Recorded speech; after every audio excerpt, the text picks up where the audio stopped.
This webinar is on Kabbalah and making real change. And the tagline I chose here is, why don't people change?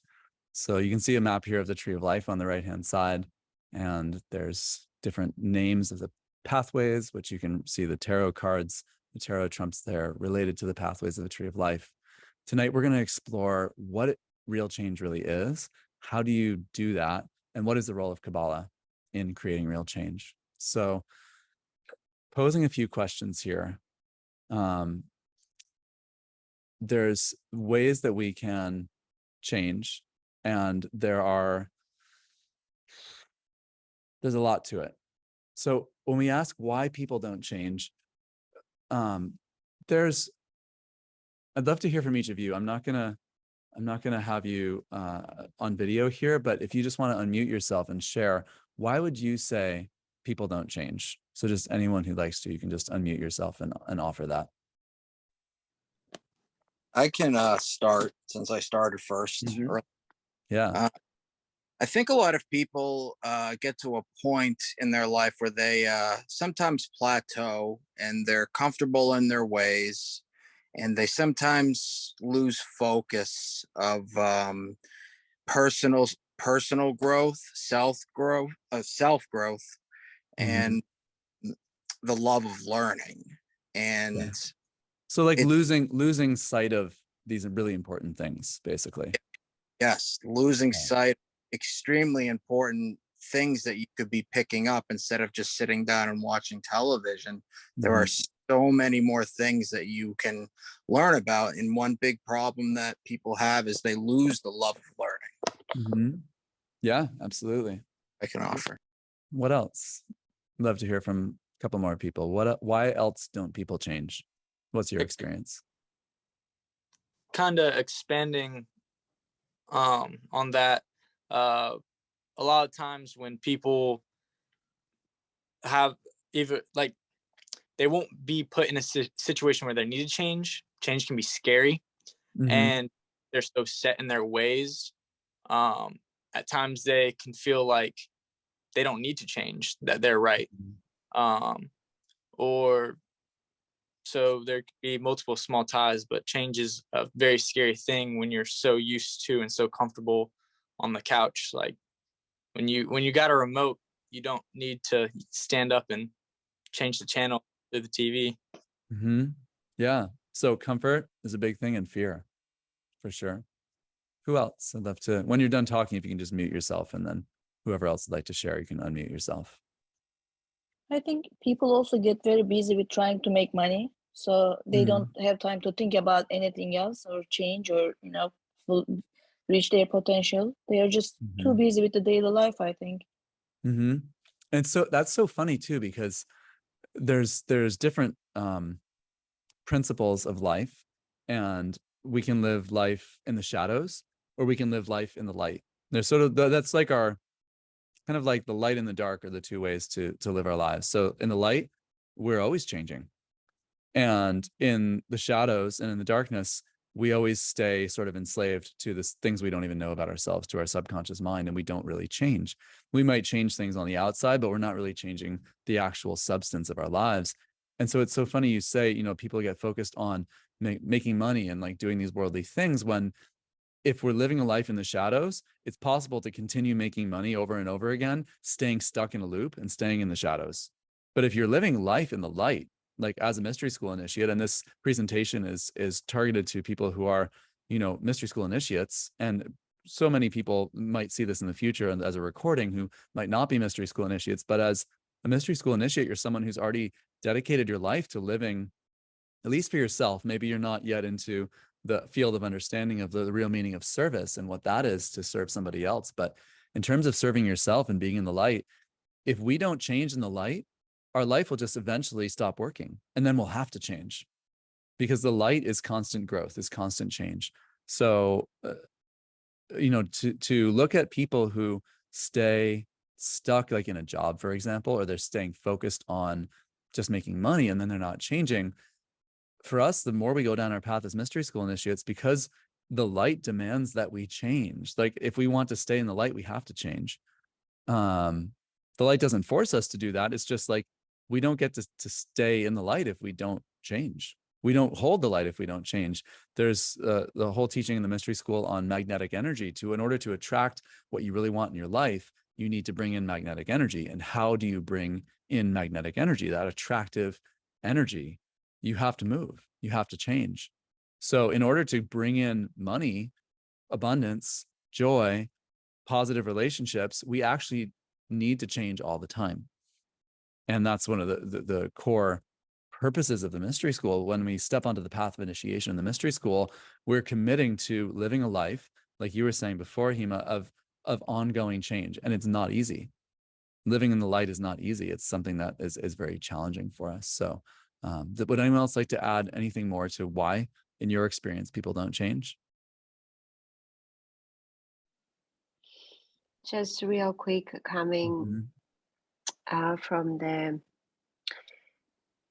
might be a person that really tried everything under the sun to heal and change, but there are certain stubborn patterns that when we find, even we are conscious and we meditate and we see that this is what we want to change, there are certain ancestral patterns or deep in our subconscious that it's like, oh wow, again I'm faced with the same thing, and that can make us feel helpless or can make us feel, all the kinds of thoughts coming, oh, I don't deserve it, or what is the obstacle, and then we kind of get disappointed and we get stuck in that point. But how is it possible? I tried everything possible in the universe to change that one thing, even if you have the courage and and the courage and the power, but still I think it's some certain programming. Yeah. So sometimes we're facing programs that we don't know about, and they're from the past, they're from ancestors, they're from other lives and time frames and dimensions of ourselves, and they can be really stubborn and difficult as well. So along with that goes these two questions, what stops humans from reaching their fullest potential? And what are the things that you have to overcome in order to attain joy, which is one of our main goals. According to mystery school teachings, our main purpose in life is to attain joy. There was always that growing up that I feel like I was very existentially oriented as a kid, but I didn't have any tools. And I would always sort of be thinking about the purpose of life. And I would bump into this concept of purpose in life over and over and over again. And people asking about the meaning of life and what is the purpose of life. And it's like in the mystery school, we're like, it's really simple. It's just joy. That's it. Just a 3-letter word, joy. That's the purpose of life. So yet we all acknowledge as human beings that life is not always joy. Life has a lot of different things going on in it, and many times they're very far away from joy. So along with joy comes peace, and along with peace is this concept of our purpose, which is one of the main reasons that people find the mystery school, is to live their higher purpose. And so we're going to explore this today in this webinar and talk about joy, talk about peace, and especially talk about purpose, because purpose and change are really key, and joy and change are really key, and peace and change are really key. You can't have those three things and stay stuck.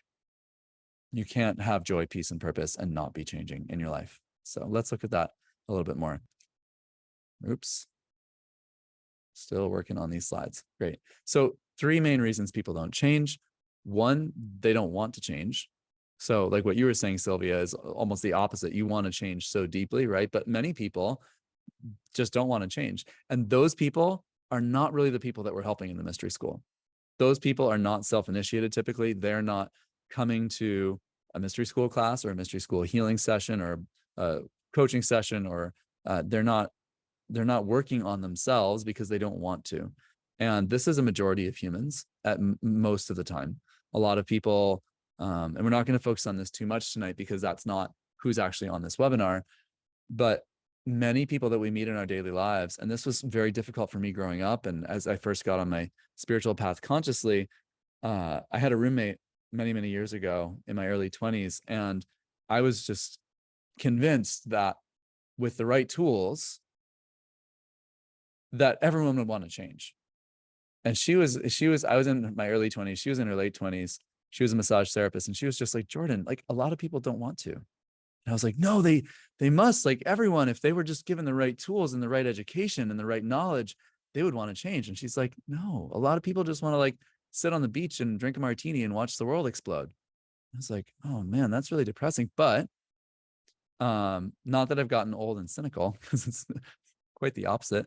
I have more faith and joy and encouragement around humanity than ever. But it's true. A lot of people don't actually want to change. They are stuck in something. And if you gave them an option, they actually wouldn't take that option.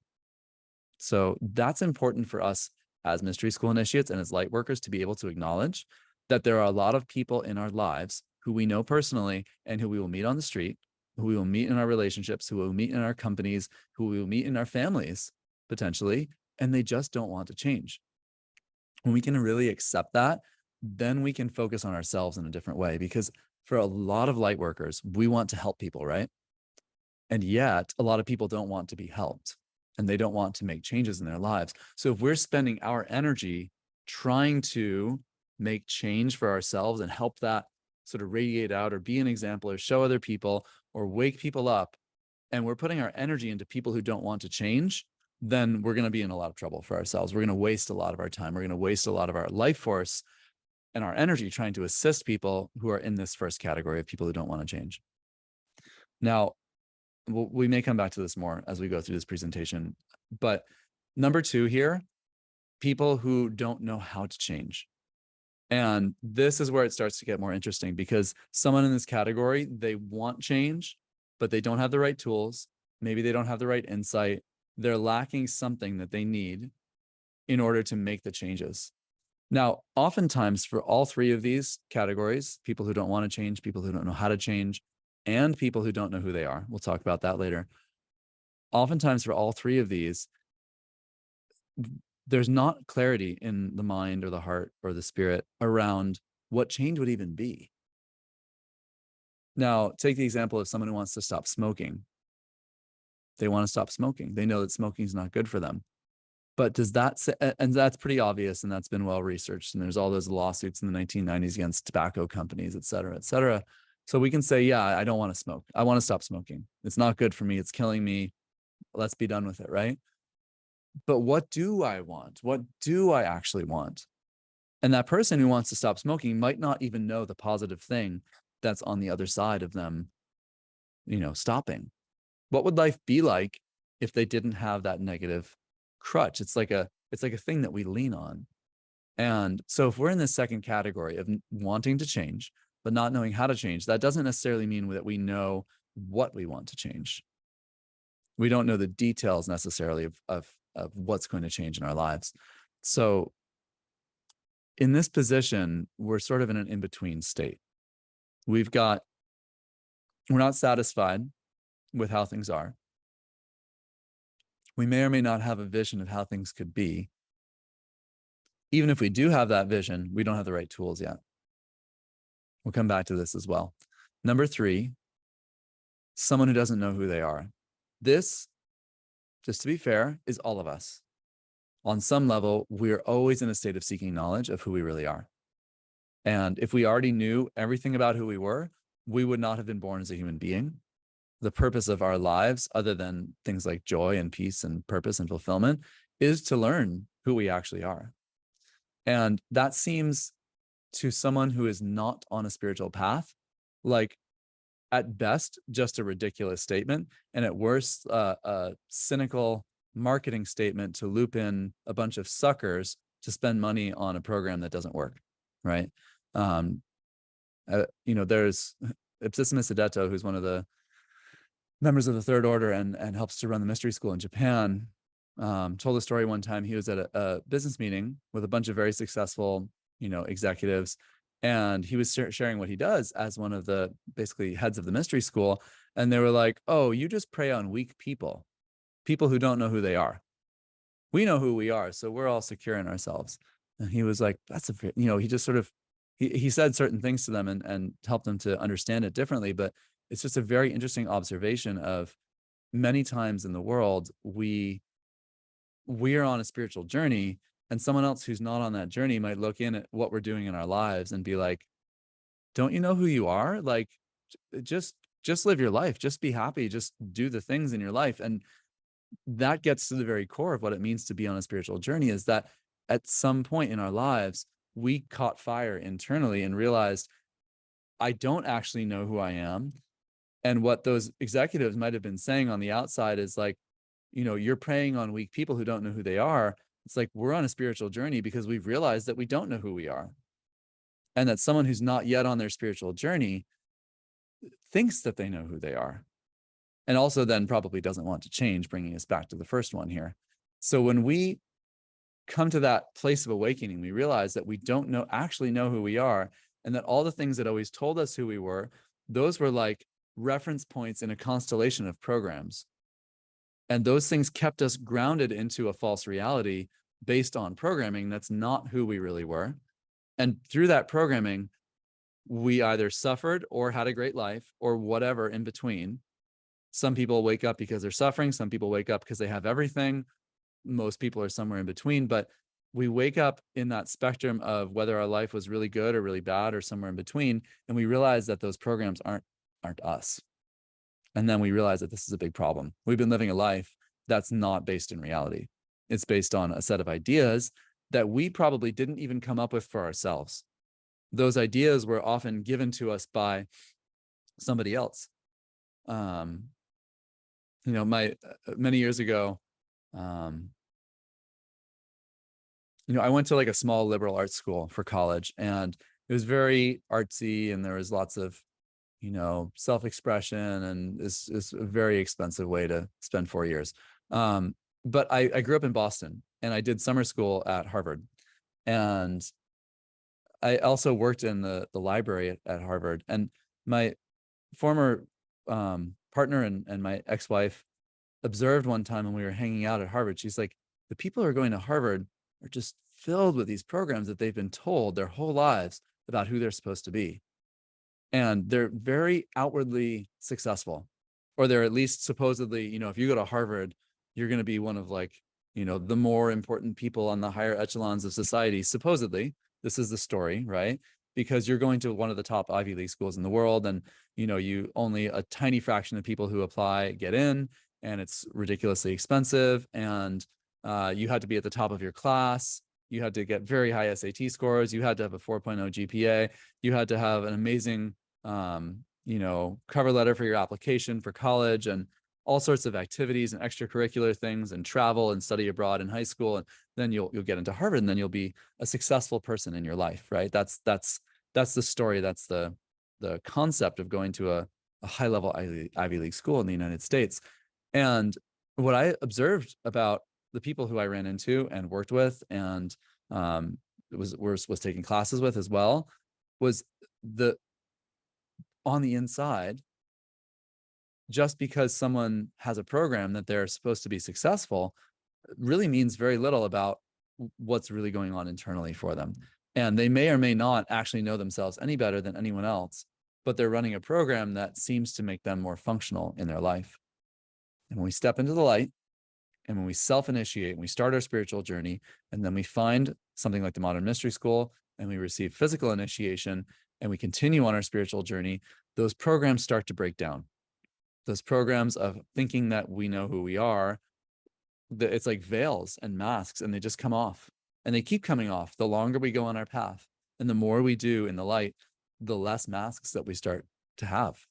And this is a process that, it is a process of the unknown. And the unknown is always scary. The unknown always has a fear behind it, because we don't know what's on the other side. The unknown is unknown. Therefore, it is scary. There's not really an easier way to say that. So the fear outside of the comfort zone, outside of what we already know, is natural, and it's built in. And so when somebody tells me, I just signed up for Kabbalah and I feel kind of apprehensive, like I feel like a little bit of anxiety, I say, that's good. That's really good, because if we were inside our comfort zone, we wouldn't be feeling that. So whenever we do something that starts to take us outside of our comfort zone, there's always that little tinge of fear, and that what if, and that question mark of, well, what's going to happen now? Because I just signed up for this thing that's going to take me outside of what I've previously known about myself. So these are really good signs. And that's going to come into this expansion of understanding more about who I am, understanding more of myself. So let's look at, from a Kabbalistic perspective, that expansion and the process of it. First of all, Kabbalah is about questions. And Kabbalah helps us to drill down to the most fundamental questions. Everything else depends on the questions that we ask. So going back to this slide, when someone doesn't know who they are, there's specific questions to ask that we start to dive into that. And the first question, it actually is extremely direct. It's, who am I? And Kabbalah doesn't, and metaphysics and hermetics, these different sciences in the mystery school, we don't waste any time. If you don't know who you are, you should ask who you are. And you should address the universe, and you should address yourself. You should address that eternal aspect of you that is who you really are. So when we start asking the fundamental questions, the first of those questions is, who am I? Everything else depends on these fundamental questions. So Kabbalah gives us the master keys to unlock the answers to those questions inside of ourselves. And when we start to unlock the fundamental questions, all the other things in life start to work themselves out automatically, because we have opened up the doorways of knowledge within ourselves. And the more we go on our path as a Kabbalist, the more we explore the structure that we call the tree of life, we ask these fundamental questions, the more the mind becomes automatically organized. Because right now, for most people, the subconscious mind is a mess. It's filled with conflicting ideas. It's filled with subconscious programs. It's filled with all sorts of emotions and experiences that we don't know exactly what to make of them. And when we start asking the fundamental questions of Kabbalah and we start going through the tree of life, we start restructuring the mind so that it holds in different sections of the psyche the correct types of information. We'll talk more about that later in the structure of the tree of life. When we have those master keys in each of the different sections of the subconscious mind, we can unlock the correct answers. And the correct answers come from within. Kabbalah helps us to realize that all the fundamental questions are answered inside of ourselves. No one else can tell you what the answers are to those questions. You have to find them in yourself. Sometimes Kabbalah is literally translated as mouth to ear, or receiving, or that which is received. And this implies communication, listening, and reception of wisdom from the higher mind into the lower mind, unlocking those answers inside. We talk about the fundamental questions, and I have a picture here of the cube because the cube is how we ask these questions. So this is a cube, sometimes called the cube of space, that we are oriented within at all times as humans. This is also the four directions, north, east, south, west, and then the middle pillar of the tree of life, which is up, down, and center. And those form the directions, the 7 directions of the cube. So when we ask these 5 questions, we get oriented to ourselves in the right way, metaphysically and esoterically speaking. We start to reorient the inner compass of the directions in ourselves by asking these 5 questions, and we start to adjust our awareness to the cube of space. This is the nature or the structure of the quantum field, has these 7 directions within it that are related to the cube. So the first question is, who am I? We already talked about that, but this is the essence of the self. The next question is, what am I? This is related to our qualities, like the different virtues and things that make us up as a being. The third question, where do I come from? This is about our origins. The fourth question, where am I going? This is about our destiny. And the fifth question, finally, in the center of these other 4, is, what is my purpose in life? We can ask the bigger question of, what is my purpose in the universe? But in this physical life, why am I here? Why was I born? And we say that these questions have no specific set answers, but that the answers change every moment based on the will of the individual who is asking. So when I ask these questions, I ask them every day, and I face the 4 directions asking these questions, and then I bring my awareness into my center, and I ask about purpose. And many times when I ask these, there's no specific words even. There's just an energetic awareness that comes in. And that's great. That's fine. Asking questions brings in the answers. And as we discover when we do meditation, the more we do meditation, the more this makes sense to us. Questions are not always answered in words. Things that you want to learn about in your life, most of the learning in life is not mental. Most of the things that we learn have, we can explain, you can read something in a book. I was just talking with someone about this morning, like, you can read all this stuff in books, but it doesn't, and you were saying also, Eli, when we were talking before the recording here, you can study philosophy, you can study religion, and there's all sorts of answers in philosophy and religion. And then at the end of the day, it's like, so what? So what? So we got an answer. But that answer was somebody else's answer. That's what Socrates or Plato said. That's what Buddha said. That's what Krishna said. That's what Muhammad channeled from Archangel Gabriel. That's what Jesus taught to his disciples. That was hundreds or thousands of years ago. But what about you today, right now, asking these questions? We have to be able to get our own answers. So, religion and philosophy are parts of life, but as we know, as mystery school initiates, we have to be in the center of that. We say that the tree of life actually has 3 pillars: the pillar of religion, the pillar of philosophy, and the middle pillar, which is the pillar of the self.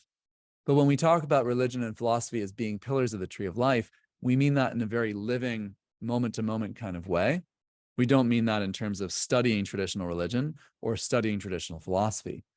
Religion, from a Hermetic perspective in the mystery school, religion means the form through which you worship God, or through which anyone worships God in any moment.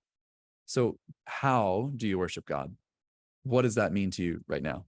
Is philosophy. So the how is the actual act of it, and then the what does it mean is the philosophy behind it. So this is religion and philosophy. We talk about this in Kabbalah. We talked about this the very first weekend of Kabbalah as well.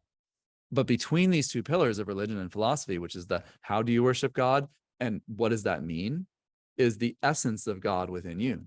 And that's the middle pillar. That's the central core of the tree of life. And all 4 of these questions here, and then the 5th question reflects, the first 4 questions rather reflect us from the 4 directions into the center. And then that middle pillar question, what is my purpose in life, brings us to action. It brings us to change. The first 4 questions set us up for success. And then the 5th question, purpose, brings us to the ongoing action of change in our life. So can we sit at home and get our own answers? Yes, of course. But Kabbalah is like a library. There's knowledge in all the books in the library. But if you don't know that a library exists, if you don't know yourself, you can't gain the knowledge within it. Once you discover that that library exists, you have to live in that area. You have to live in that town, get a library card. And the problem with accessing wisdom of the tree of life is that most people don't know who they are or what the library is. They don't know what they are. They don't know where they are. And so they can't locate the answers inside of themselves. Kabbalah is about the map of space. Making change in life, you have to know these 5 questions. You have to understand deeply for yourself who you are, what you are, where you come from, where you're going, and what is your purpose in life. And the way you do that is through consistent daily practice. We ask these questions consciously as initiates and Kabbalists, but to be honest, little kids ask these questions. When I was a teenager, I asked these questions of myself all the time. And as adults, we tend to forget to ask these questions because we think we've moved on to more important questions. We think we've moved on to like, how do I pay my bills? Should I or should I not date this person? What should I do to stay healthy? What kinds of foods should I eat? How long is my commute from my job? Where should I buy a house? How do I survive? How do I find love?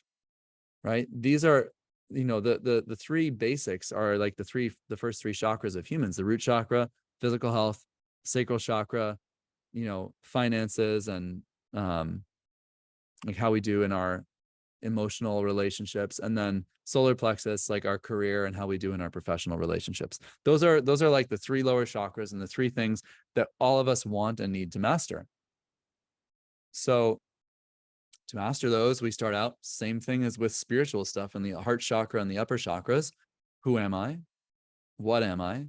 Where do I come from? Where am I going? What is my purpose in life?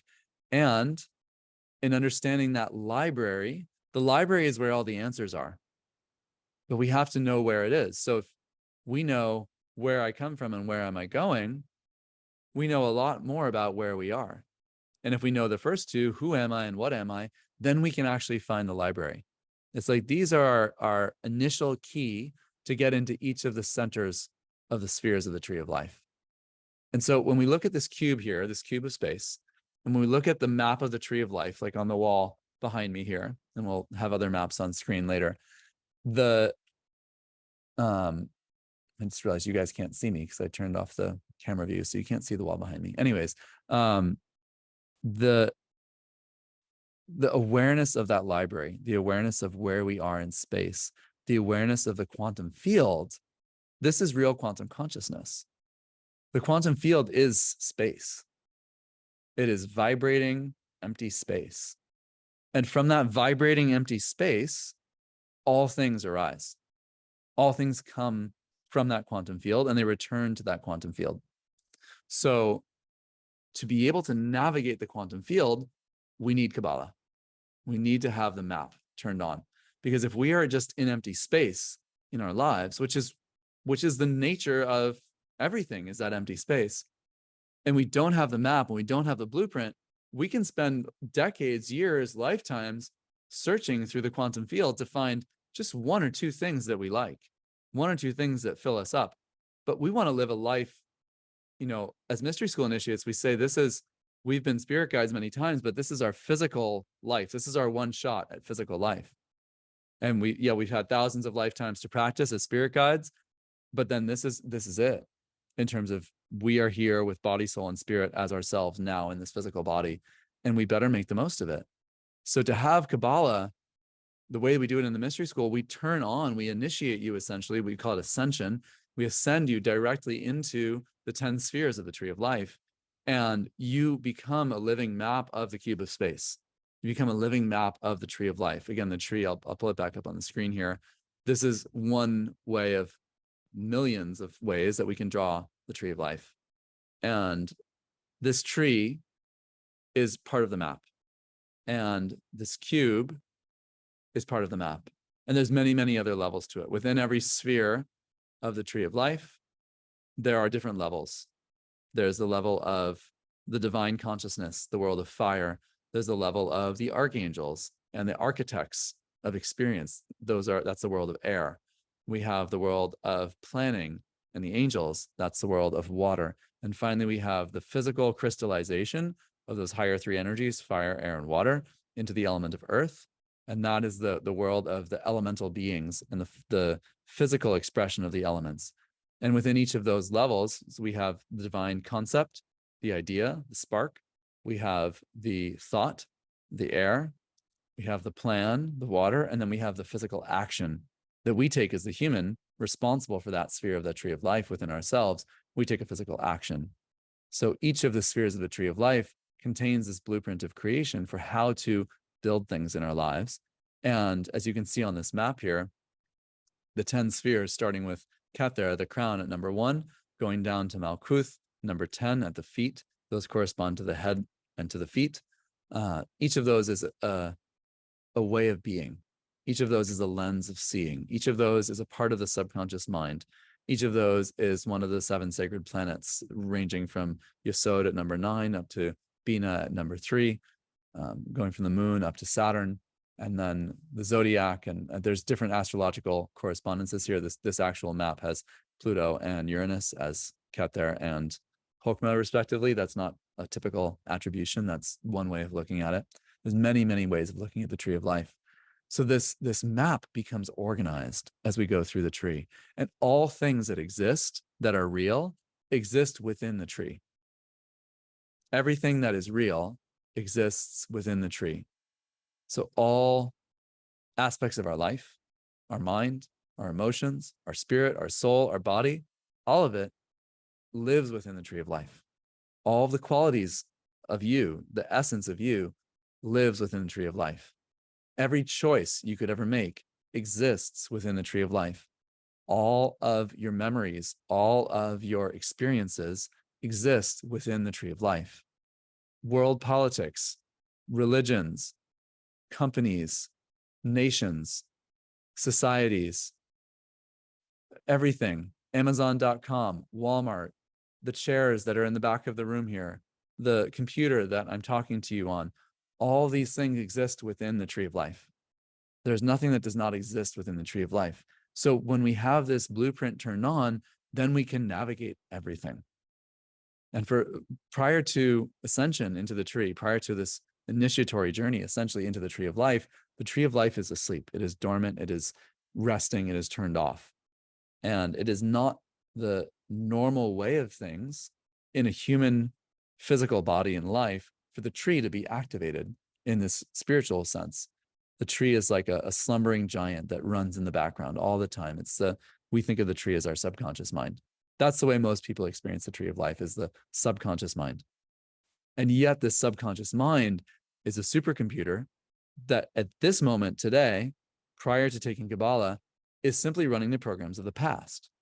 And so whenever you have new experiences that come to you in your life, you run, or new desires or new ideas or things that you want to create, you run them through the computer program of the tree, because it's the program of everything. And what's in there? What's in there is all the old experiences that are of a specific type and frequency that are based on the past, based on the programs, and they may or might not agree with what you now want to do. And so in the context of making real change, maybe they don't align with the change that you want to make. So what happens? You've got billions and zillions of different computer programs running in the subconscious mind that all have their own frequencies. The more cognitive dissonance there is between the different parts of your own subconscious mind, the more or less you're going to see reality in a coherent way. So for people who have a lot of different thoughts and opinions about a lot of different things, their cognitive dissonance stored in their subconscious mind is going to really tear them apart, right? And they're not going to be internally consistent. So regardless of your level of cognitive dissonance and how many different programs you have, the more your programs build up over time in your life, the stronger they get, obviously. And so for someone who's 20 years old, that's the age when programming sort of crystallizes and finishes, is around age 20. The programs they're strong, they're in place, but they can be questioned still. By the time a person gets into their 30s, those programs are much, much more solidified and cemented in place, and they're much more difficult to change. By the time a person gets into their 40s or 50s, most people don't make any further life changes. In fact, most people don't make life changes beyond age 20.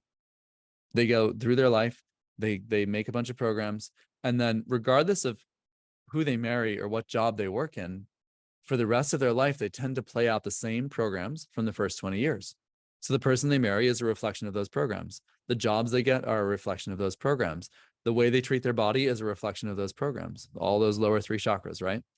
Root chakra, sacral chakra, hara chakra. And they never really get into who they are. So when we say, why don't people change? It's a very, very obvious question and answer, but with many, many different facets to it. So the programs are obviously the enemy of change.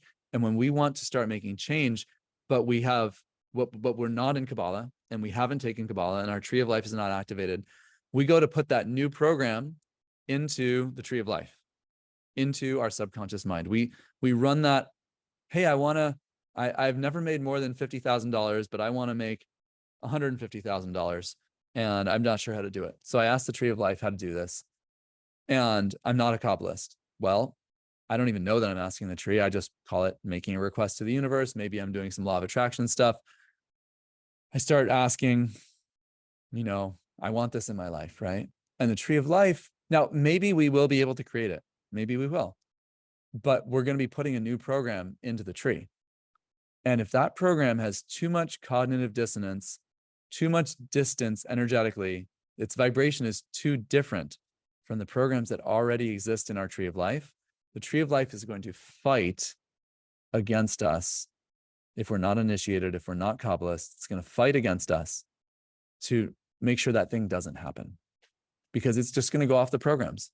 It's just going to go off what it knows.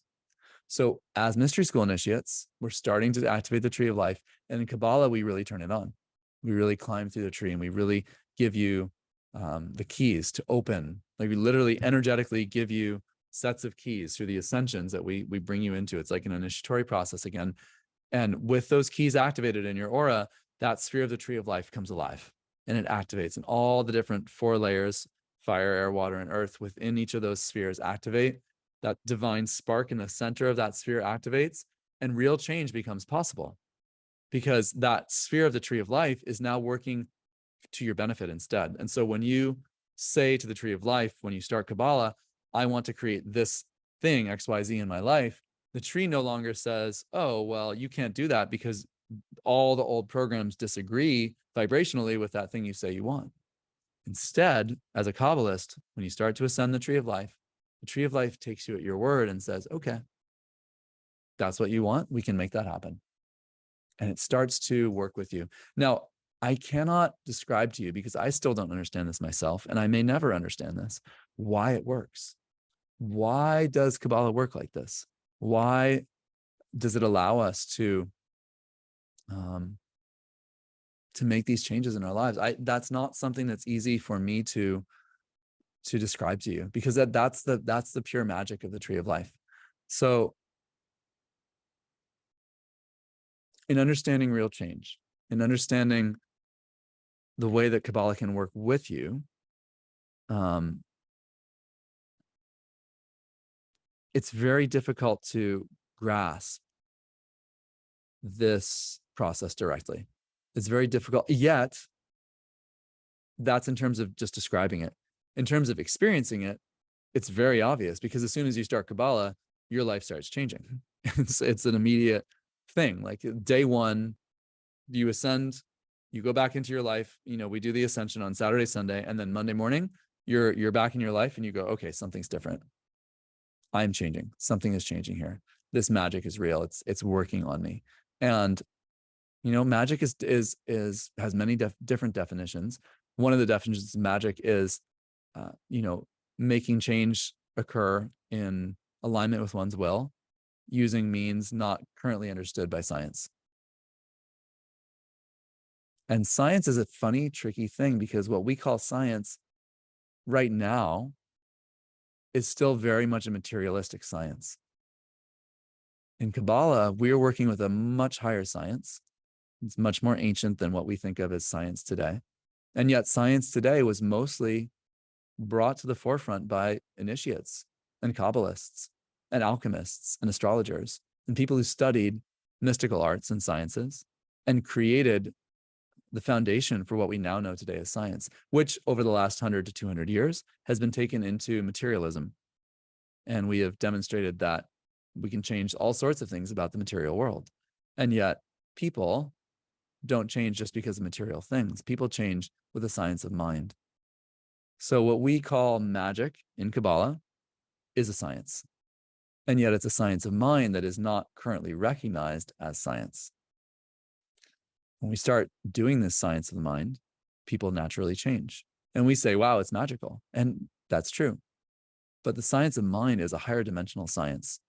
The science of mind is tied to, what we talk about in Hermetics, we talk about the mind of the all. In Kabbalah, we talk about the mind of Ein Sof. In Mystery School, we talk about the mind of God. These are all the same thing. So, questions so far? I'd love to hear your thoughts so far. You can just unmute yourself and share. So, hey, it's Rich again. So, Ein Sof, God, we're referring to basically source, essentially. Mm-hmm. And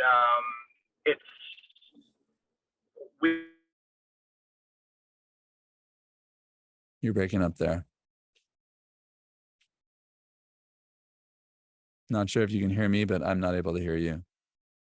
I'm in a bad service area. I'll just cut off. I can hear you now. Do you want to try it again? Yeah, I'll give it one more shot. So we're talking about source, and we're talking about really working on ourselves and opening doors to things that we may not understand at first, but I'm picking up that, these changes are going to take place each and every time that we will meet and go through a Kabbalistic weekend or something like that. For sure. And they're going to be based on the principles we've been talking about so far. Great. So Who else would like to share or ask questions? Or just your thoughts on what we've talked about so far?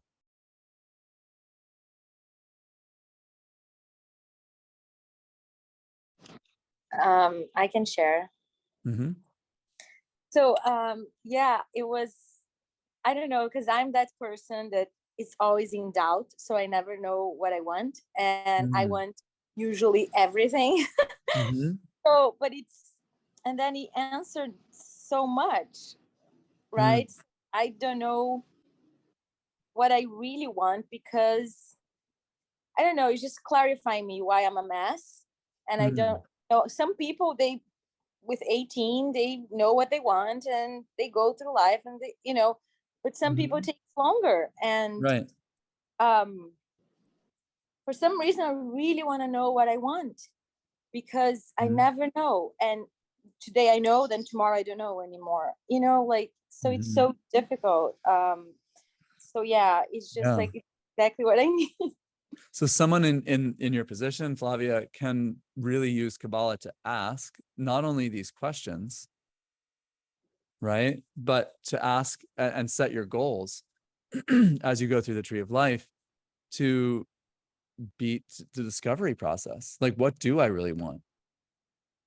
Because Kabbalah doesn't just meet you at like physical goals, like I want to make $150,000 or I want a fantastic life partner or something like that. That's also part of Kabbalah. But or $10 million and whatever it is in our lives, right? You can set a spiritual goal. I want to achieve more inner peace. I want to know who and what I am.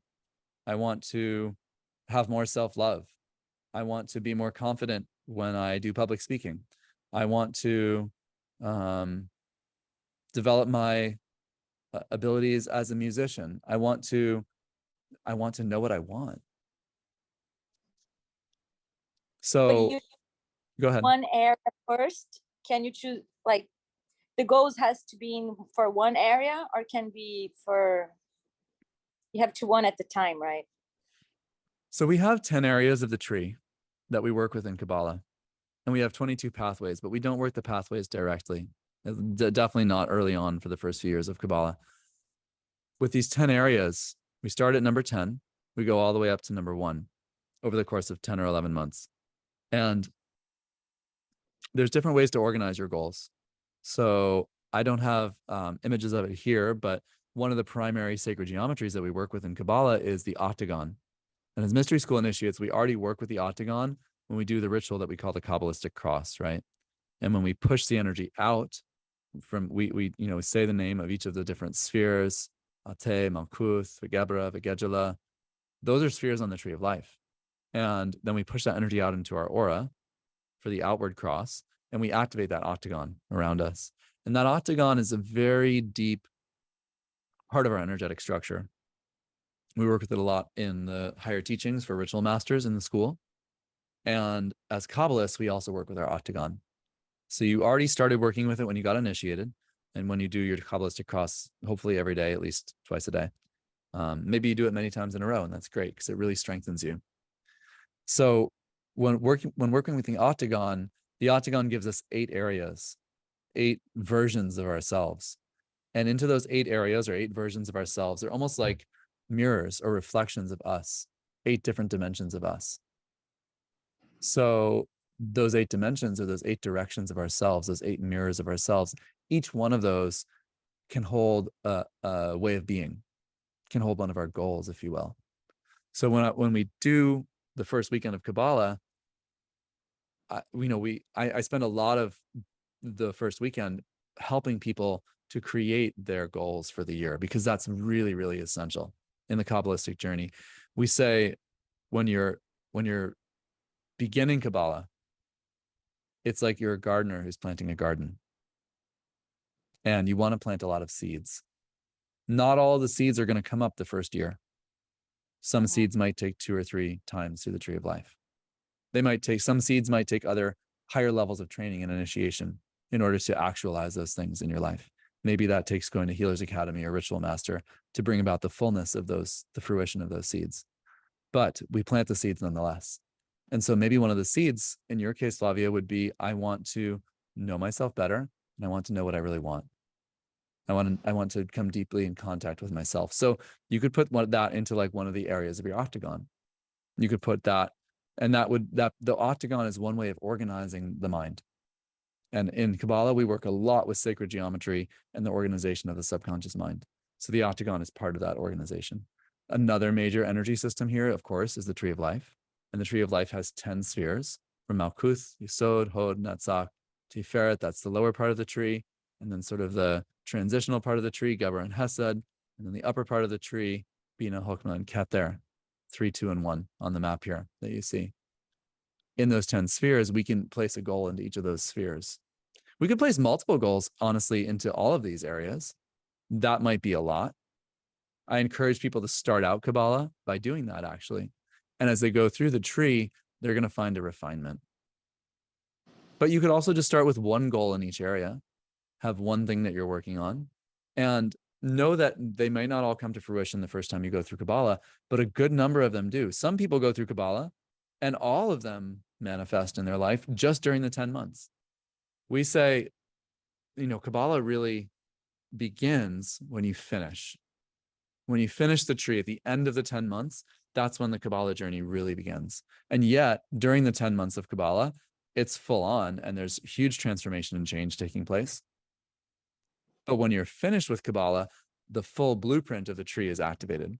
And the full blueprint of the tree means that selecting these things. The full blueprint of the tree being activated means that the entire thing can start working for you together as a harmonious whole. So all the spheres of the tree are functioning simultaneously. That's why we say Kabbalah doesn't really start until you finish. Because until you finish, the entire tree is not working simultaneously. It's not turned on as a unit. We're just turning on different sections of it, and those sections are receiving focus as we go through the tree of life. But when we're done and we do the final retreat weekend, so for this next class coming up that we have in 2022 to 2023, that final retreat will be in July of next year. And so after that final retreat next July, the entire tree will be activated within you permanently turned on. As long as you actually finish and you go to all 4 ascension weekends, and you do that final crossing. We call it crossing the abyss, where you cross over the separating chasm between you as a human and you as a divine eternal being. When you cross that abyss, that separation between you and your divine self, and you activate the full tree of life. You cross into the supernal triad of Bina, understanding, Hokmah, wisdom, and Keter, the crown. And as you cross into that supernal energy, that triangle at the top of the tree of life, and the whole thing is activated, the tree is now with you forever. The tree is turned on forever, and it will never deactivate within you. It won't go to sleep again in that way. You can always do more work with it, but it's now turned on. You can go through it multiple times, but it's now turned on. And that tree will power a kind of self-knowledge that you've never had before. That self-knowledge of the tree that comes from fully activating it means that your entire life now becomes founded on self-knowledge instead of founded on the past, which is the whole subject of our conversation tonight, is that we don't change because we're so focused on our past. We don't change because we're filled with programs from our past. We don't change because we love our comfort zone. Love is a strong, I should not use the word love. We are addicted to our comfort zone. Let's not confuse love and addiction. That's a common one. We're addicted to our comfort zone. And so we don't change. And our comfort zone is based on the past, right? So when we have the tree of life turned on fully, it starts generating energy. So right now, before you take Kabbalah, the tree of life is asleep, and it's like a filing system or a database for your subconscious mind. When you finish Kabbalah, the tree of life is like an energy generating power plant that takes energy from the mind of God and source and the light and whatever you want to call it, the all, oneness, Ein Sof, and it pours that light continuously 24/7, 365 into your tree of life, changing it, evolving it, upgrading it, flowing. So there's a different function to the tree of life after you finish Kabbalah. Your life will no longer be based on the past. It'll be based on the knowledge of who you are. And then it's up to you as a Kabbalist to take those keys that are now activated within you once you graduate and to do something with them in your life. That's the real change. Kabbalah will help you make change automatically by going through it. Once you finish Kabbalah, you will now have all the keys activated within you for you to make the changes, for you to be truly in charge of your own life. So, great question. I think that was a long answer. Any other thoughts on this before we go into meditation? We're going to do a meditation next and explore this more. So, you were talking earlier about how like your programming and how you're programming whenever you try and manifest something or make a decision or try to act on something, how your programming will kind of file through the tree of life. Tell me if I'm misinterpreting or misspeaking about absolutely this. it's like running a program by an existing program. Like you're trying to run a new program by an existing program, but the new program is only one program and the existing program has 10 billion other programs that agree with it. And it's like you try and take the new program and run it by that, and it's like reject. Yeah. And as soon as you're talking about that, I thought back to two experiences of mine that I just wanted to share real quick. Essentially, right before I got life activated, literally with both these experiences were within 2 weeks before I got life activated, and after I'd already like signed up for it.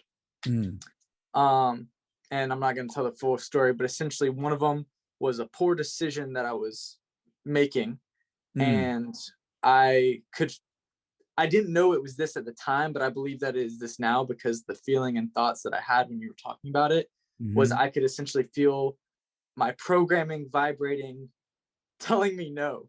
And like, it was as if a magnet, like a magnet of two opposite end magnets are trying to repel each other, and you still continue to try and push them together.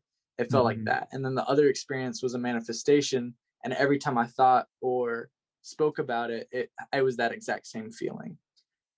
Yeah, just a quick share. Cool. And what did that then mean to you in terms of what changed for you? Like at the time? Well, I mean, I'm very aware of like when you decide to make these take these spiritual paths, like dark and evil, whatever you want to call it, are gonna try and do everything they can to get in your way.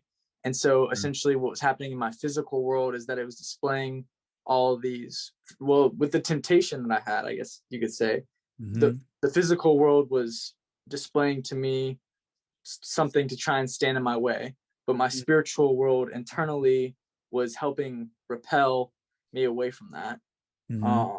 And then as far as the manifestation, the fact that I had the feeling of being pulled away from that manifestation is like myself, my higher self, essentially telling me like, one, you don't really want that, and two, you don't really need that. And and those are revelations I'm just getting now, when that was like almost 6 months ago. So it's like a conflict between your programs and your higher self. Right. Exactly. Got it. Yeah. And so with how that plays into Kabbalah then is the tree of life and all the programs that have existed within it start to become more malleable, and they like decrystallize, and they go back to like a liquid solution. And so then we can change them. We can start actually making real change in our subconscious mind, instead of just hitting up against the program and having that magnetic repulsion between what we know we really want and what we really deserve or want to create in our lives, and then the program that says, no, you can't have that. So the programs start to melt with Kabbalah, and they become like, it's like they go from that solid state to a liquid state, and we can change them. We can move them around, and then we can also delete them. We can empty them out. We can get rid of them if we want to, or we can change them into something different.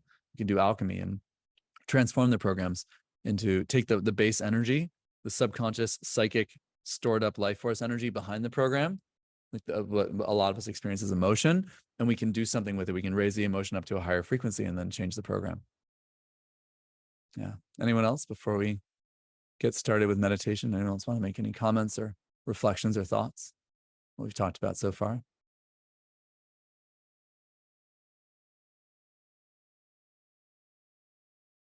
Feel free to just unmute yourself and share.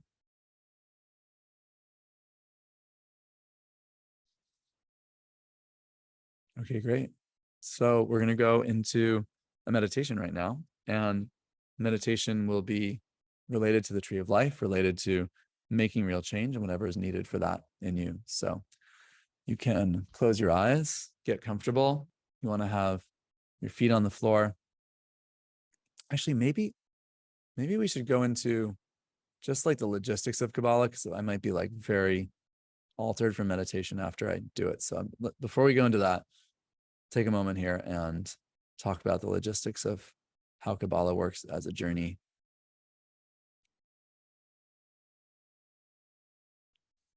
A few more things I was going to talk about here, but I want to make sure we have time for meditation. We already did talk about a lot of this. So the way that Kabbalah works here, I think a lot of you guys have already found this on the website, but we're doing the ascension into Malkuth, which is the physical body. That's the last weekend of September. Then there's astral and lower parts of the soul. That's 4 ascensions in January into Yesod, Hod, Netzach, and Tiferet. Then there's the mental and the higher parts of the soul ascensions next April 2023 into Geber and Hesed.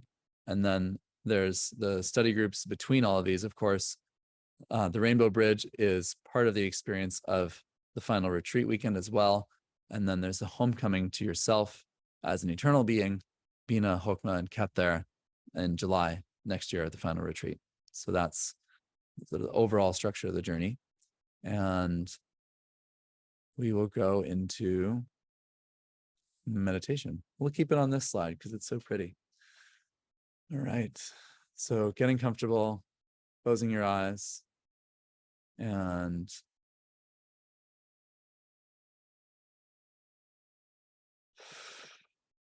breathing, taking a few deep breaths in through the nose and out through the mouth.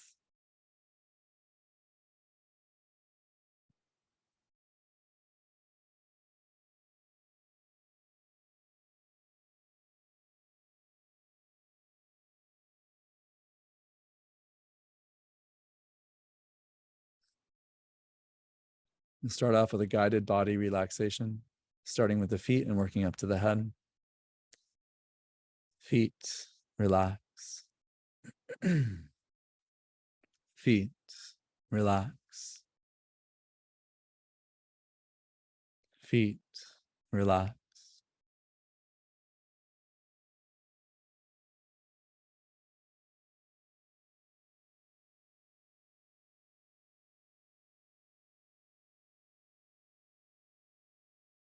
Legs, relax.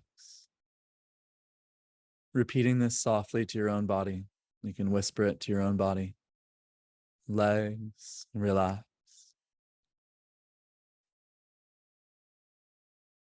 Legs, relax.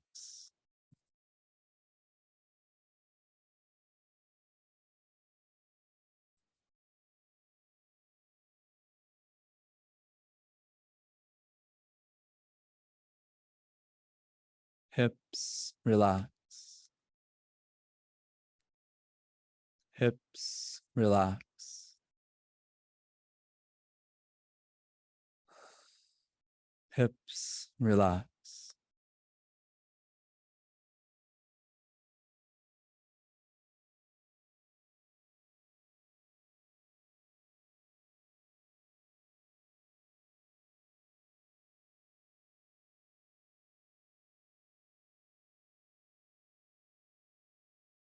Lower back, relax. Lower back, relax. Lower back, relax.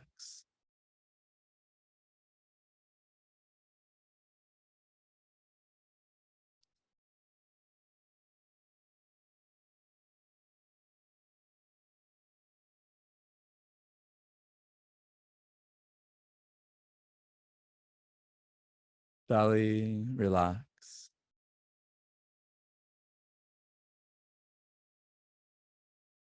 Belly, relax.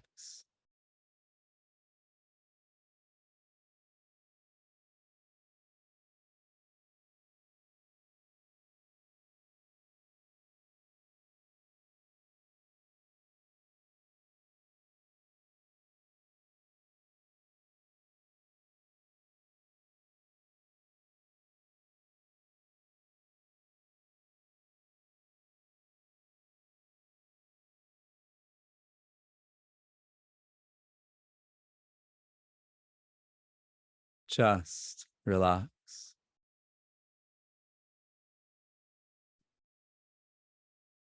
Chest, relax.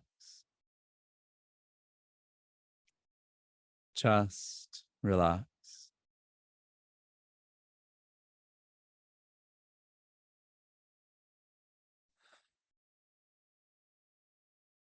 Upper back, relax. Upper back, relax. Upper back, relax.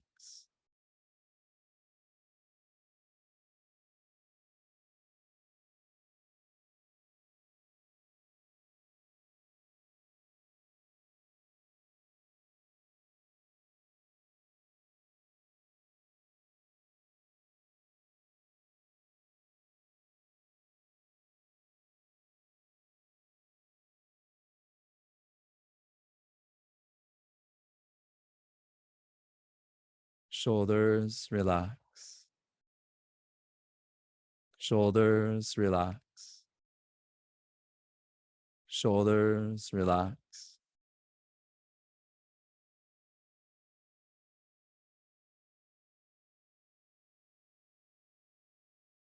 Arms, relax.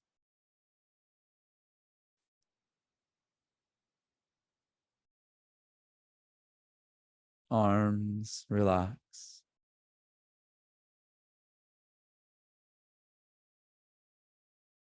Arms, relax.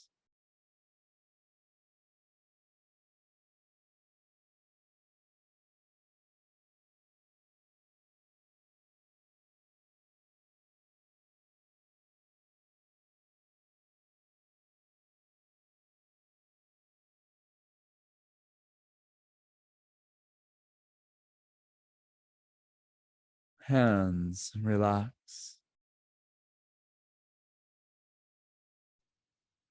Hands, relax.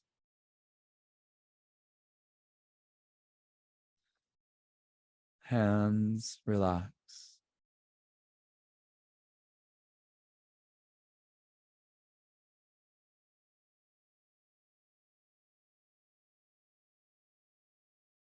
Neck, relax. Neck, relax. Neck, relax.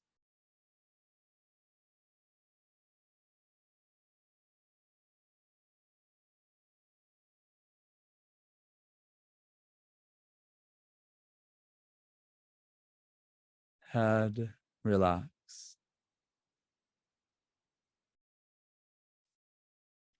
Head, relax.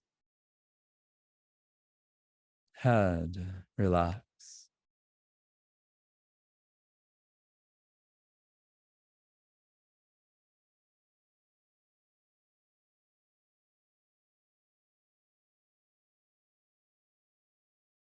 Imagining a river flowing through you, coming in through the top of your head, flowing through your body, and flowing down into the earth, down through your feet, and through your root chakra.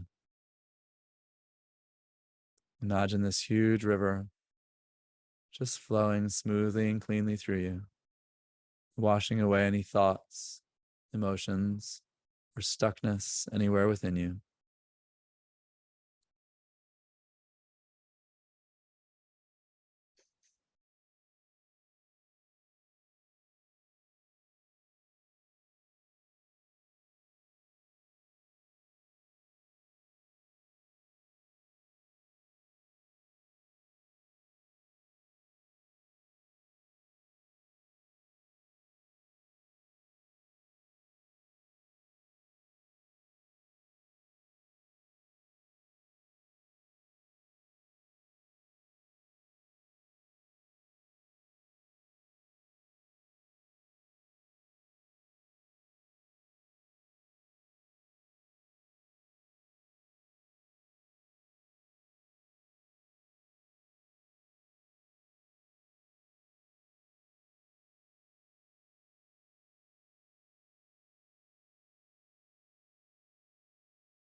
Continue to imagine this river flowing through you. Imagine yourself placing into the river everything that you want to release, that you want to let go of.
Allow that river to totally cleanse and empty your mind.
Continue to bring your awareness back to this river flowing through you.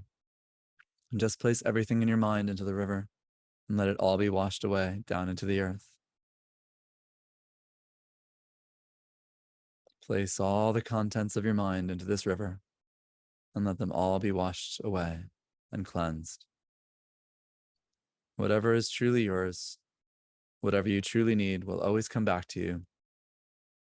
When you release it, you give it back to the universe, back to the earth, it will always come back to you in an even better form. It's always safe in meditation to empty your mind completely. Easiest way to do this is to just visualize and imagine and intend placing all of the contents of your mind into this river and watching them all be dissolved. All the thoughts and emotions, sensations, Let all of that be dissolved into the earth.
Imagine yourself in the infinite universe.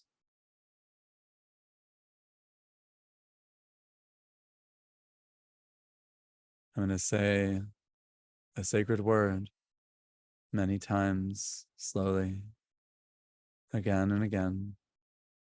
And each time I say it, let it ripple through you.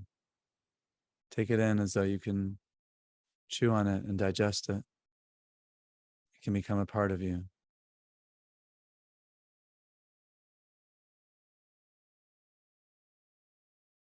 Passion.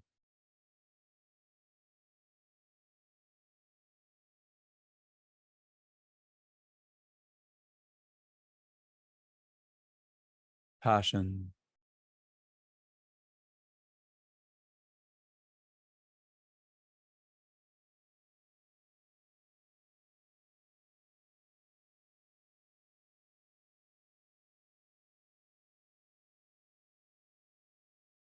Passion.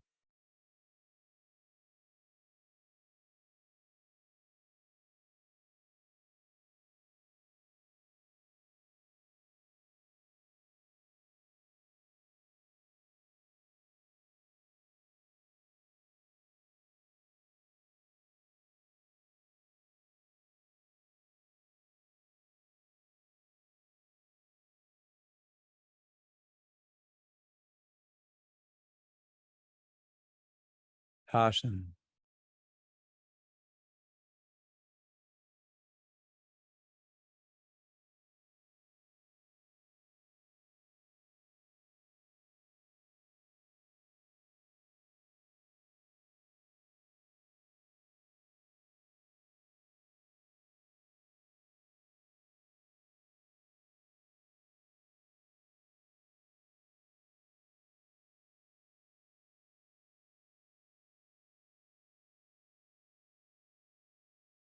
Passion.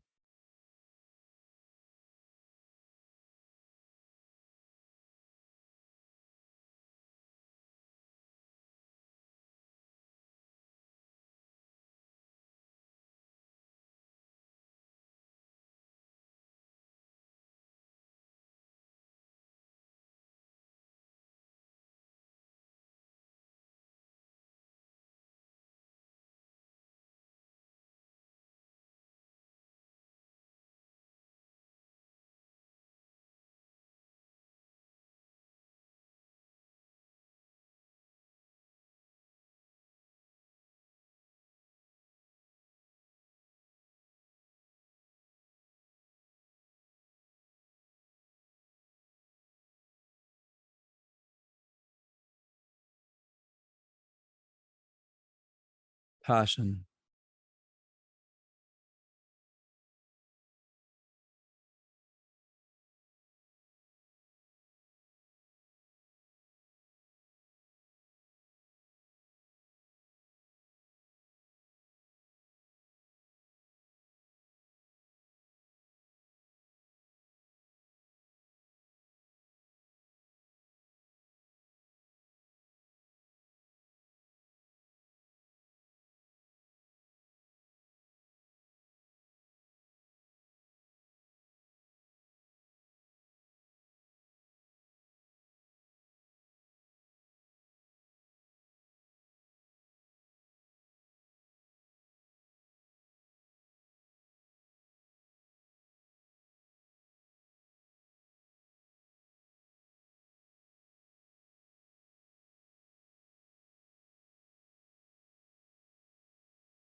passion,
passion,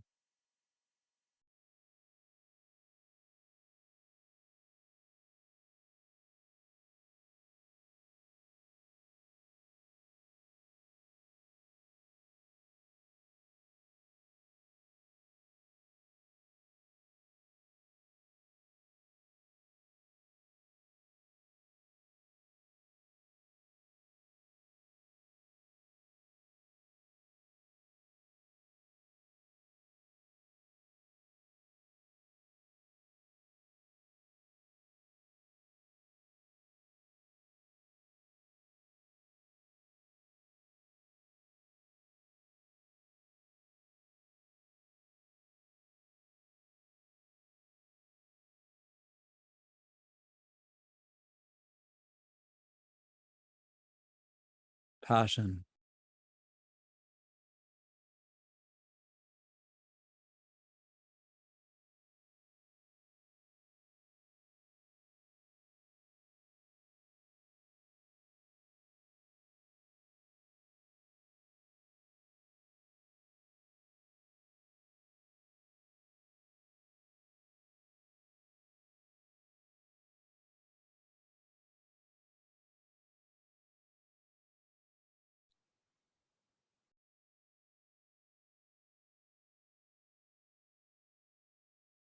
passion,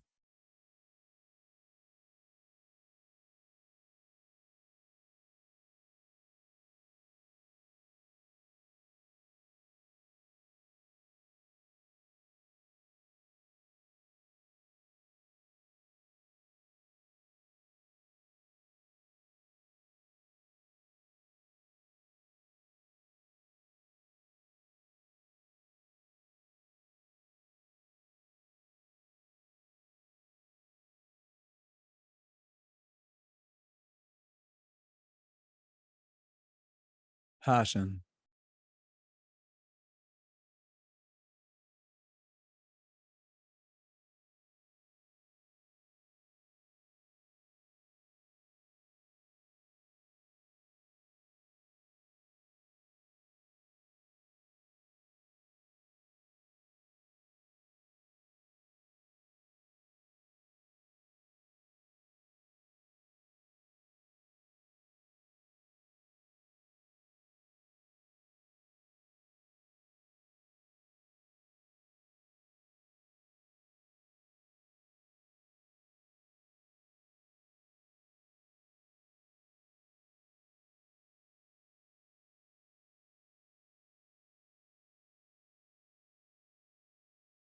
passion,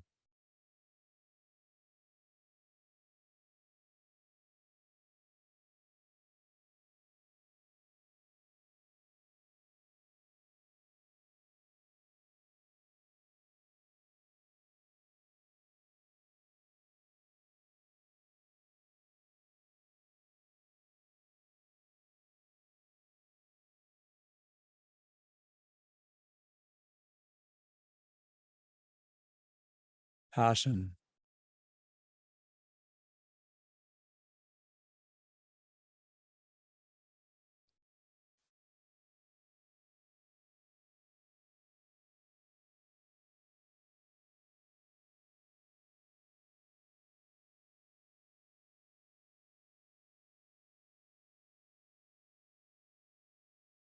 passion,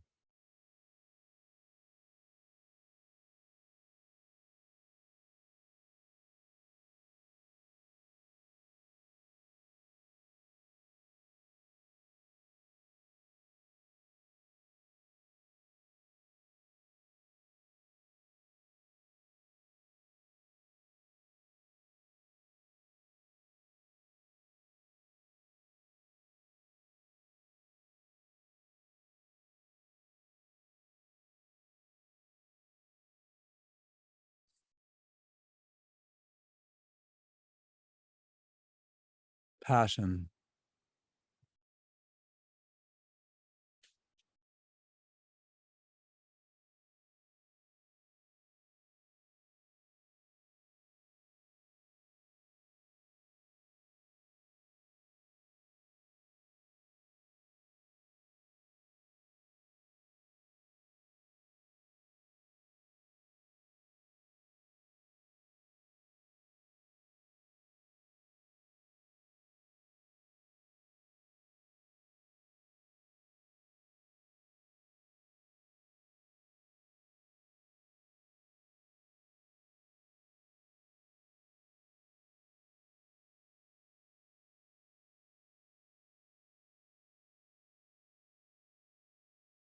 passion,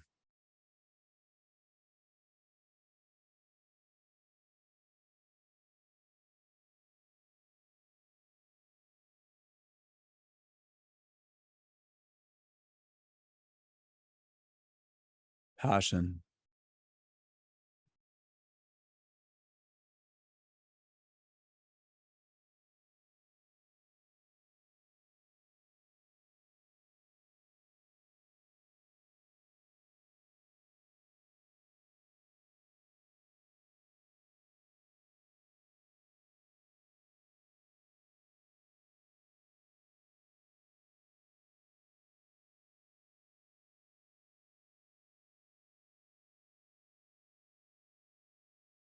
passion,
passion,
passion,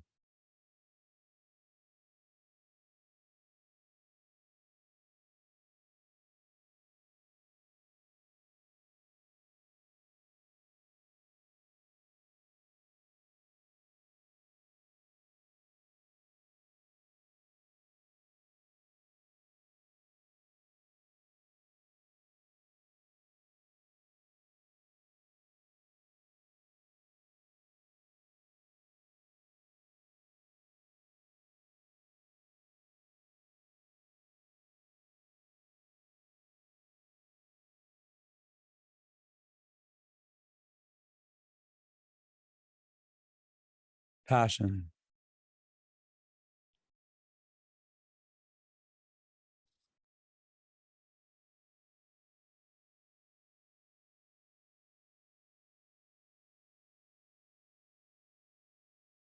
find yourself standing in a great hall.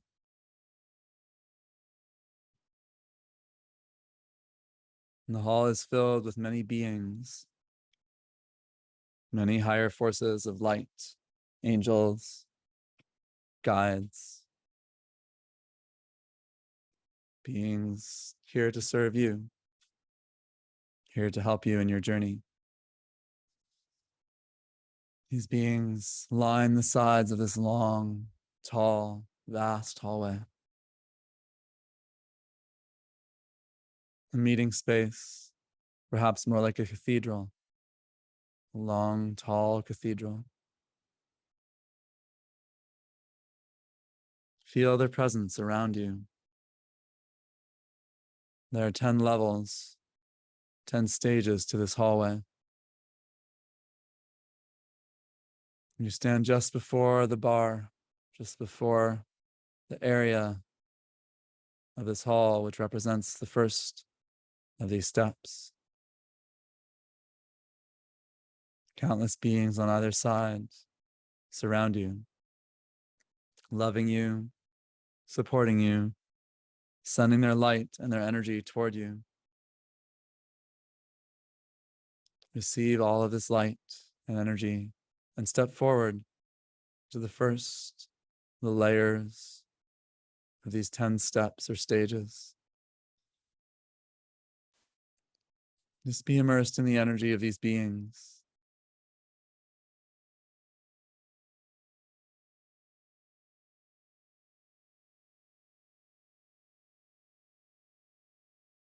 Feel them assisting and guiding and supporting you.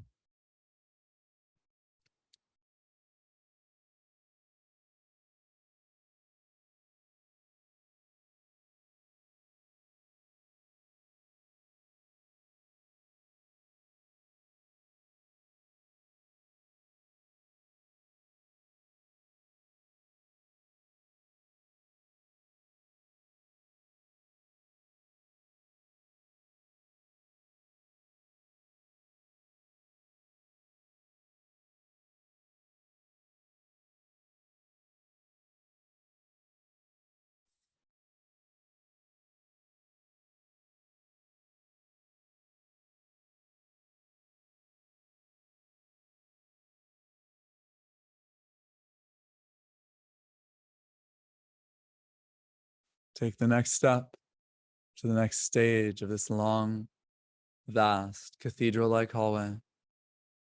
All these beings of light, angels, and guides, sending you their energy at this next step, this next phase.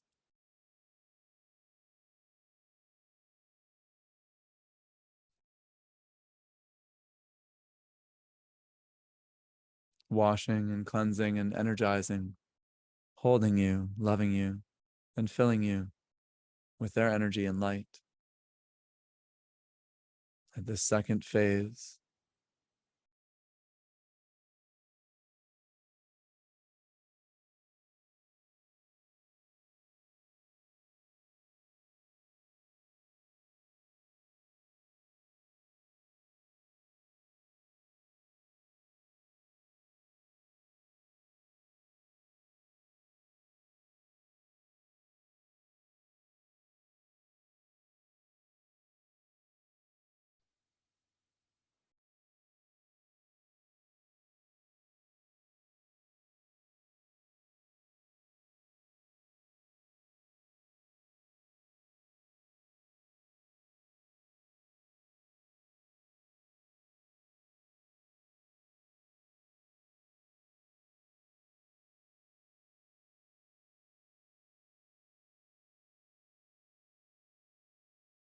Take the next step into the third phase of this hallway, the third layer.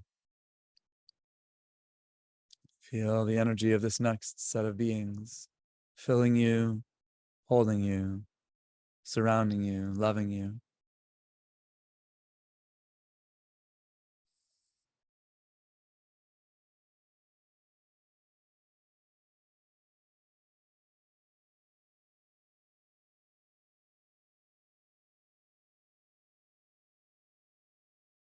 Notice your interaction with these beings.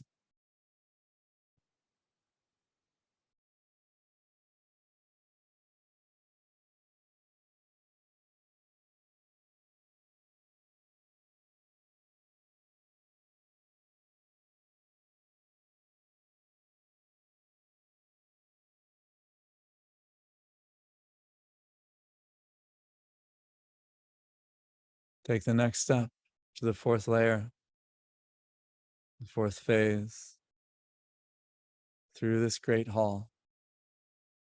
Feel all the beings here supporting, nurturing, and loving you, sending you their light and their energy.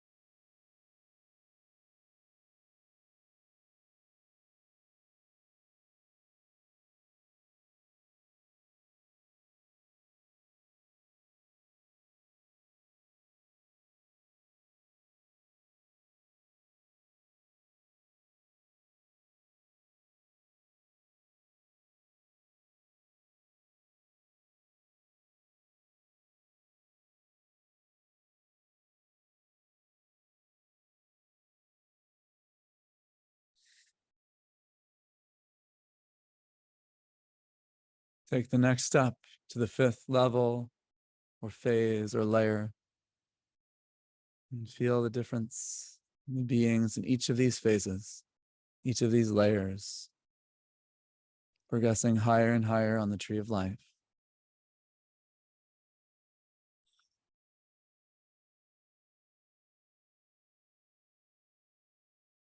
Feel these beings sending their light and their energy to you, filling you, loving you, supporting you, and holding you.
Taking the sixth step to the sixth phase or layer of the energy here.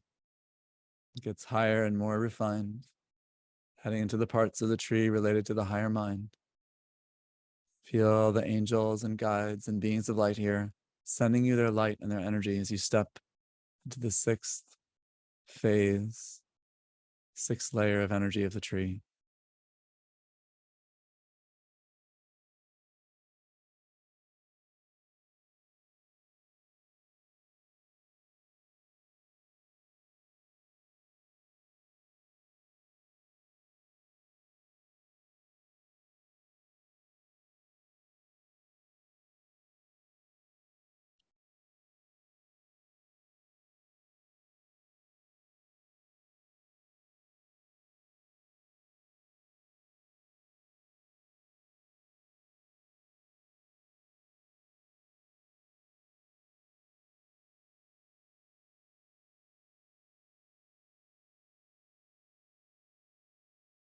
Feeling these beings fill you with their light and energy.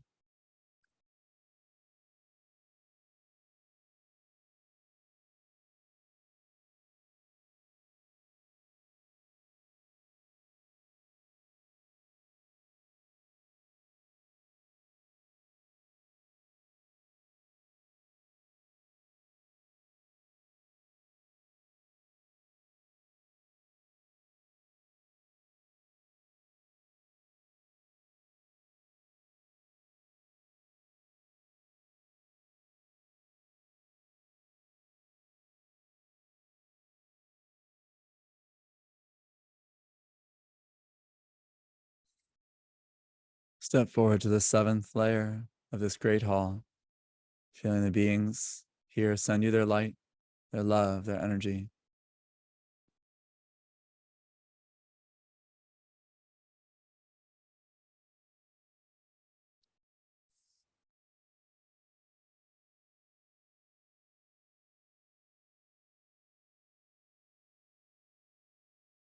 Six and seven are like the balancing points of the soul, related to the mind on a higher level.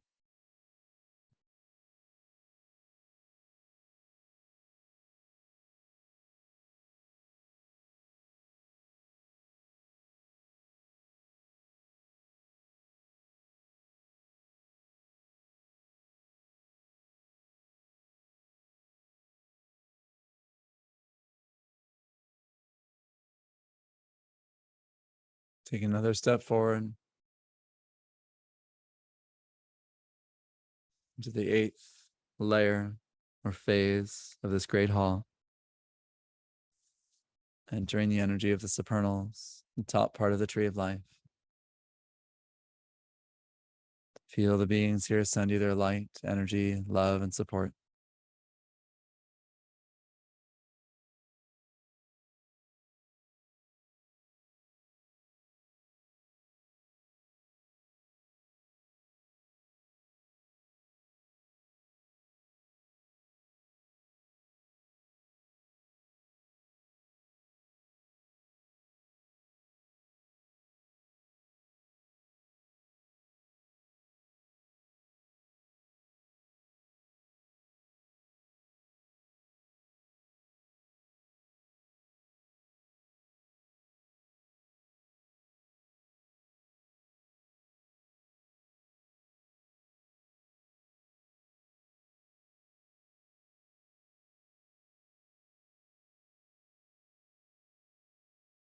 Taking your next step to the ninth layer of the energy here in this great hall.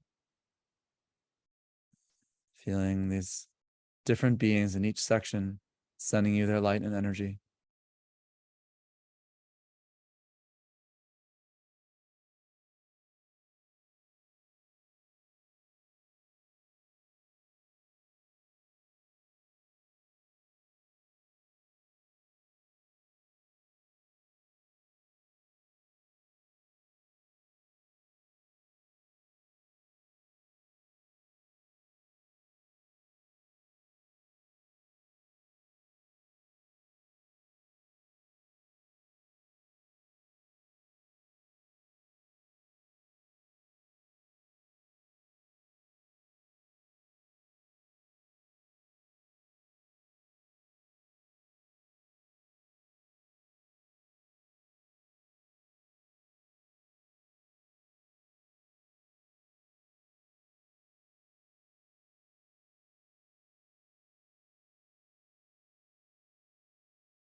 Take the 10th and final step into the last section of this great hall,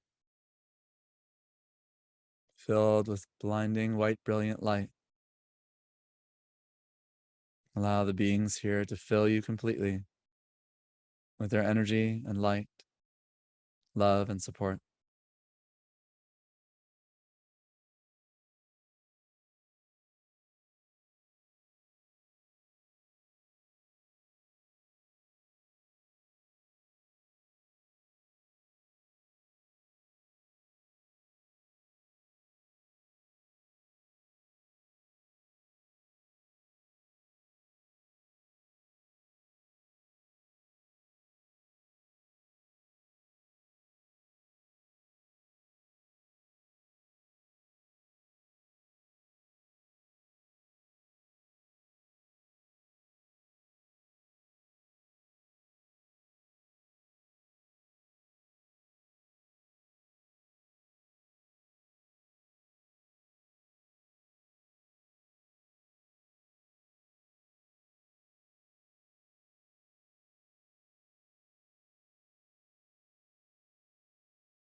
Feel the energies of this great hall fade away.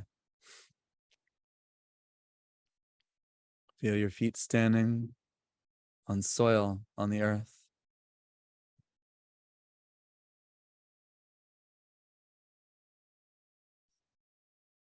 Feel your connection to Mother Earth.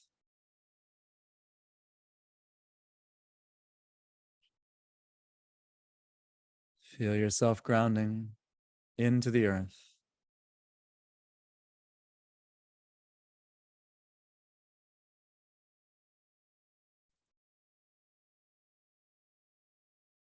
Grounding all that you just received into the earth. Integrating it into yourself and grounding into the earth.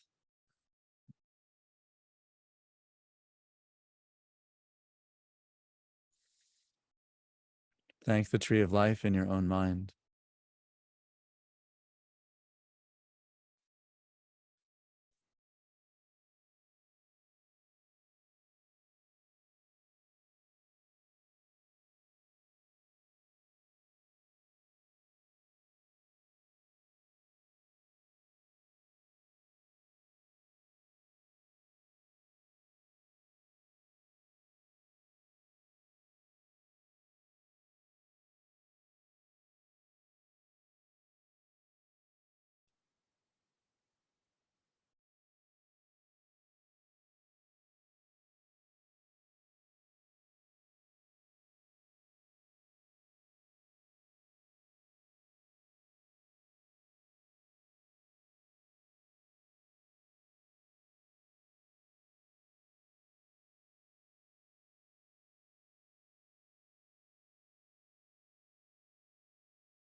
Bringing your awareness back into your body and fully back down into your body now.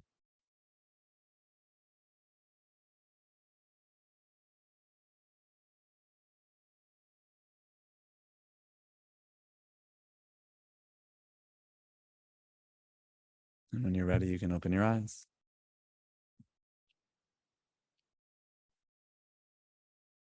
So we're a little bit over time here. I hope you all had an awesome meditation. Not really going to check in much, but I'm going to end the recording in just a moment. So if you have questions, you can stay on. If you need to leave, you can leave.